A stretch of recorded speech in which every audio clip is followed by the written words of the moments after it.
Good evening. My name is Brian Roberts.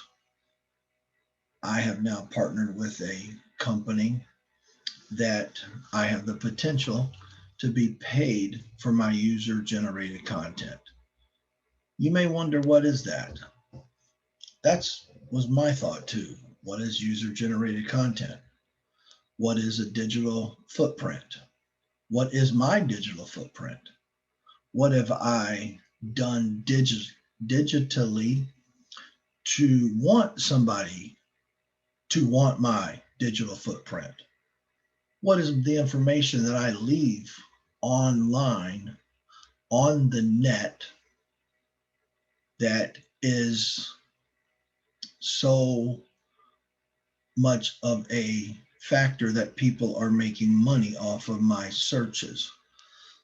So here we go. Let me explain a few things to you this evening, or at least attempt to, that may help you with this project that I'm a part of now. There's two types of storage in the internet world. There's decentralized storage and there is centralized storage. So here's a comparison of decentralized storage is data stored on the blockchain.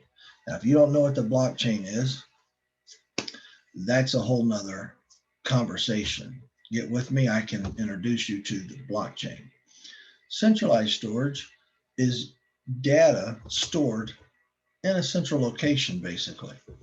Real simple for that. Centralized, decentralized. Centralized storage, what are we talking about when we say centralized storage? Google Cloud, Amazon, OneDrive, Facebook.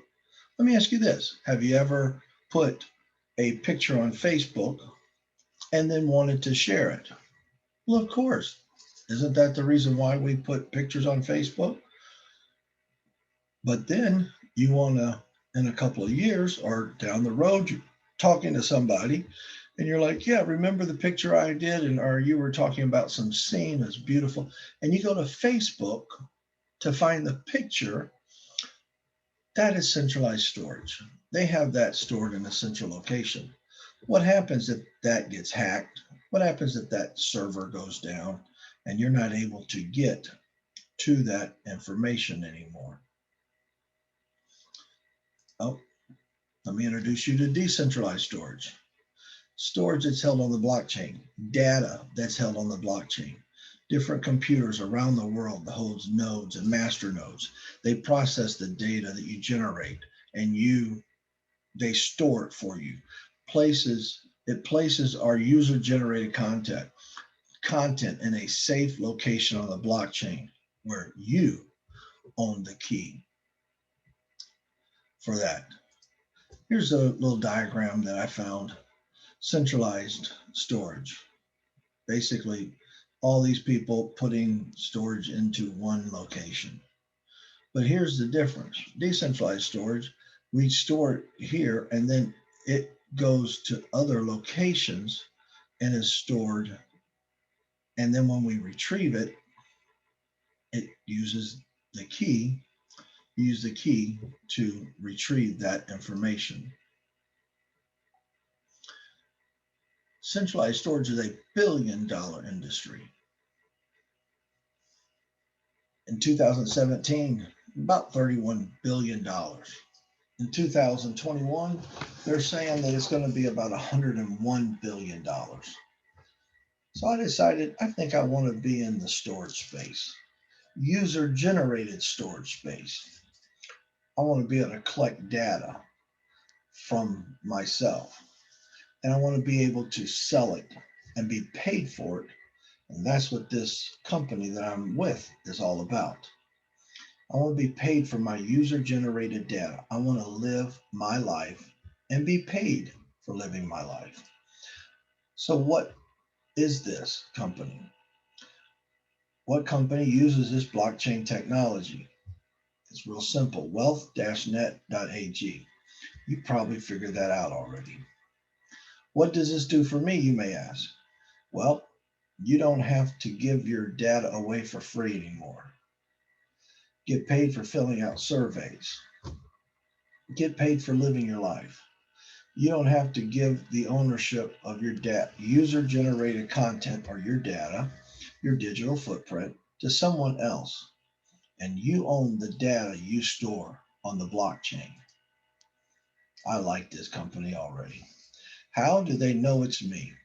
This is a very important part of you confirming who you are. The information that we don't want just anybody's information. We don't want to go stand in the mall and take surveys that way and put them on. That's not what we're looking for. We're looking for real user generated content. If I go to the mall and someone stops me and they really do get to ask me 20 questions, I could tell them anything I wanted. And I could walk away and they would have no clue if I was telling the truth, if I liked vegans, or if I liked steak, if I liked wearing Nike shoes or no name brand shoes, or if I like to go to steakhouses, or if I prefer Japanese. They wouldn't have a clue. They would have information, but they wouldn't know if it was really true information. But in this case, in our case, we will verify that this is who we are and this is the content that is really true.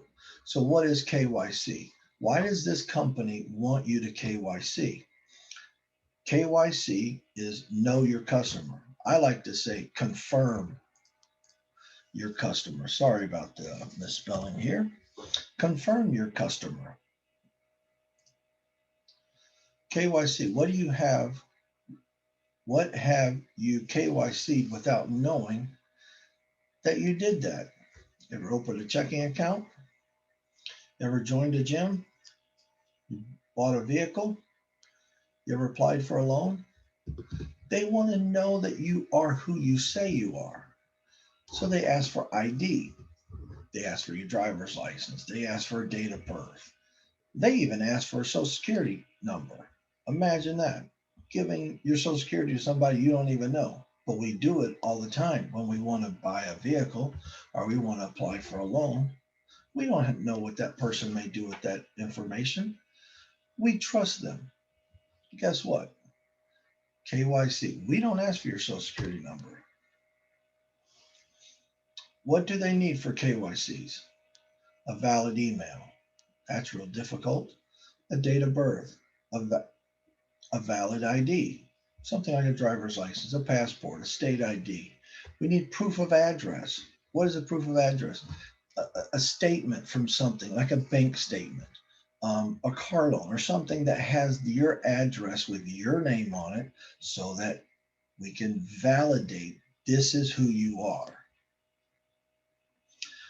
Let me talk a little bit about this decentralized storage. Here's 5 things about decentralized storage that I have found I thought was very interesting. One, it can help with content stay online. No single point of failure, no censorship, a better experience, ownership of data. So here, let's dive into a little bit deeper. It can help with content stay online. How?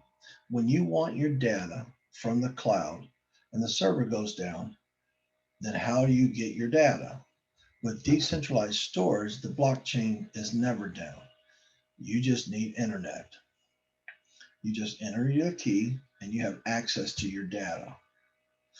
2, single point of failure. Here's a little bit of a better explanation of number 1. If a server goes down, the information that's stored as often goes with it. But through decentralization, a file can be broken into little pieces and scattered across many nodes, meaning that there's always backup. If one plan doesn't work, plan 2 will work and is backed up. This could help prevent some of the embarrassing outages that some of the world's biggest websites have seen in the past. Disruption that often becomes headline news. I haven't ever heard of a blockchain having a failure. I've never heard of a blockchain being hacked. Heard of things being hacked before it gets to the blockchain, but not once it gets on the blockchain. Not going to happen. There's no censorship. Decentralized storage can make it hard. Excuse me. Decentralized storage can also make it harder for malicious actors to take pieces of web content down. Instead of centralized file storage, which means there may only be one destination to target, a hacker could have thousands of nodes to contend with, making a denial of service attack prohibitive, and close to impossible. Can't say that word tonight, I'm sorry. This could also make it harder for countries around the world to restrict information to their citizens by blocking news websites and online portals such as Wikipedia. Now, there's a lot that I just read into that. Basically, decentralized storage, there's no censorship to it. You can't you can't you can't restrict what someone puts on the blockchain and on in the data that they put on there. You can't restrict it. That's a simple explanation for it. Number four, a better experience. Those in favor of decentralized storage also argue that there's a lot of redundancy in cloud computing and say blockchain technology delivers a much more effective way to store data. Cloud storage platforms can end up using a lot of bandwidth, especially when they are being used by many people at the same time, and storage costs are high. Decentralized storage could allow files to be downloaded faster because there are multiple copies to choose from. This could be particularly useful for people in countries whose internet access is unreliable. Ownership of data, which is one of the key factors of why I like this company.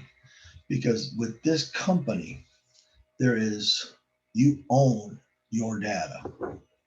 Last but not least, let's not forget the risk of data breaches when it comes to centralized cloud services.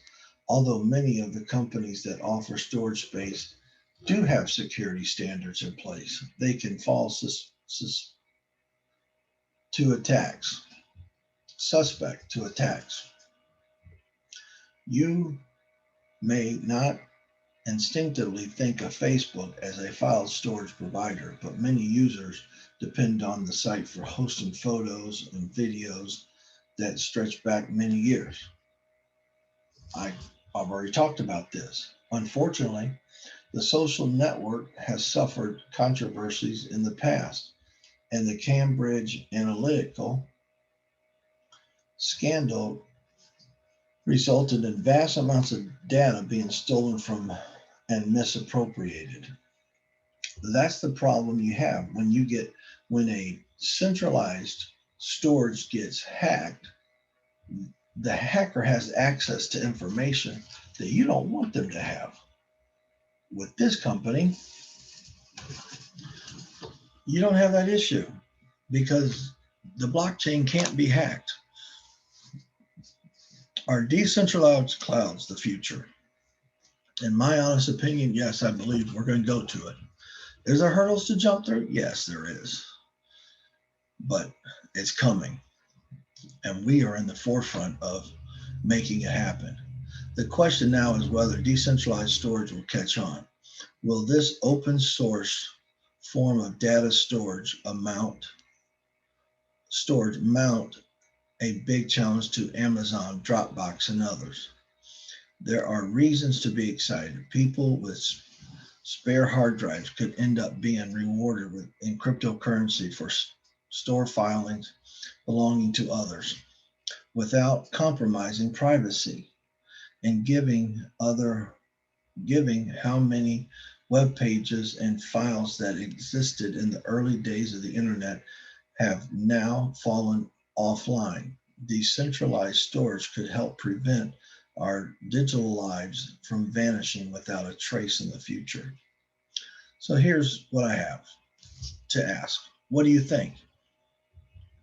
This company who's going to take your user generated content, put it on the blockchain where it's decentralized storage. It's not going to get hacked. You're going to own access to that. If a company wants to advertise to you of a certain product, you get to choose whether or not you want to give them your data. If you choose to give them your data, you will be paid for that. So here's the thing. It's now time to act. Contact the person that shared this with you and tell them you're ready to sign up for free, or find the link below and become a partner.